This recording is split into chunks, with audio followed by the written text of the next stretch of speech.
రాజశేఖర్ గారితో చాలా సార్లు పోలుస్తుంటాడు. రాజశేఖర్ గారు మీ అసెంబ్లీలో చూస్తుంటారు, పెద్దలు ఉంటారు అసెంబ్లీలో. జగన్ అంటుంటాడు, నీ అబ్బ కూడా ఇలా చేసేవాడు, నీ బాబు కూడా ఇలా చేసేవాడు అని చాలా ఈజీగా మాట్లాడుతుంటాడు రాజశేఖర్ గారి గురించి. నేను అడుగుతున్నా, సార్ రాజశేఖర రెడ్డి గారికి చంద్రబాబు నాయుడు గారికి ఎక్కడైనా మనం పోల్చొచ్చా? పోలుకుంటుందా అని అడుగుతున్నా. ఎన్ని జన్మలకైనా పోలుకుంటుందా అని అడుగుతున్నా. మీరు గమనించండి, రాజశేఖర రెడ్డి గారు మీరు ఒకసారి గమనించండి. రాజశేఖర్ ఎప్పుడు నడిచినా కూడా అలా ఇట్లా పైకెత్తి సింహంలాగా నడిచి వస్తాడు రాజశేఖర రెడ్డి. చంద్రబాబు నాయుడు గారు మీరు గమనించండి, తెల్లారితో టీవీలో చూడండి, తలెత్తితే ఒట్టు, తల దించుకుని నడుస్తాడు. ఎప్పుడు ఇట్లా తల దించుకుని నడుస్తాడు. నడకలో కూడా నీకు రాజశేఖర గారికి పోలికలేదు. పంచగట్టి రైతులాగా సేద్యం చేస్తాడు రాజశేఖర రెడ్డి గారు.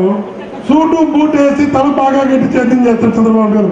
చూడు అక్కడ పోస్టర్లు వేసి ఉంటారు, ఎందుకు సూట్ ఉంటుంది బూట్ ఉంటుంది, పైన మటుకు తల బాగా గట్టి మడకు పంపుతుంటాడు. ఈ ఆంధ్రప్రదేశ్ లో సూటు బూటు వేసి తలకు బాగా గట్టి సేద్యం చేస్తున్న ఏకైక ఆదర్శ రైతు చంద్రబాబు.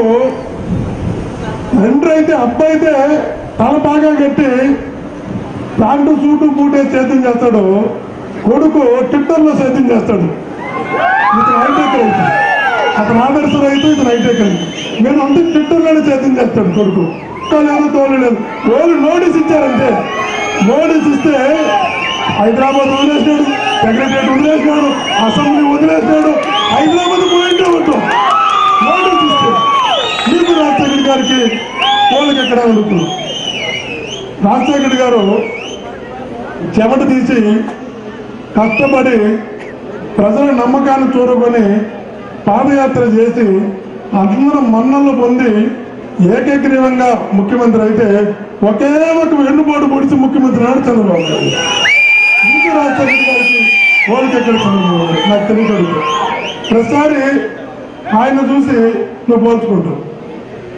రాజశేఖర్ గారు నవ్వుతున్నప్పుడు చూడండి, రాజశేఖర్ గారు నవ్వితే శత్రువు కూడా నవ్వుతాడు. రాజశేఖర్ గారు నవ్వును చూశాడంటే శత్రువు కూడా రాజశేఖర్ గారు చూస్తూనే నవ్వుతాడు.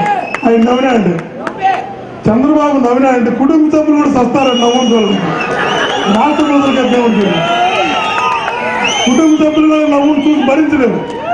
అంత అద్భుతంగా నవ్వుతాడు చంద్రబాబు నాయుడు. మాట ఇస్తే రాజశేఖర్ గారు ప్రాణం పోయినా మాట మీద ఉన్నారంటారు రాజశేఖర రెడ్డి గారు. కానీ చంద్రబాబు నాయుడు గారు దీని అమ్మ ప్రాణం పోయినా మాట మీద ఉందంటాడు. అది ఆమె అయినా పర్వాలేదు, ఇంకోటి అయినా పర్వాలేదు. రాజశేఖర్ గారి గురించి పోల్చుకుంటాడు.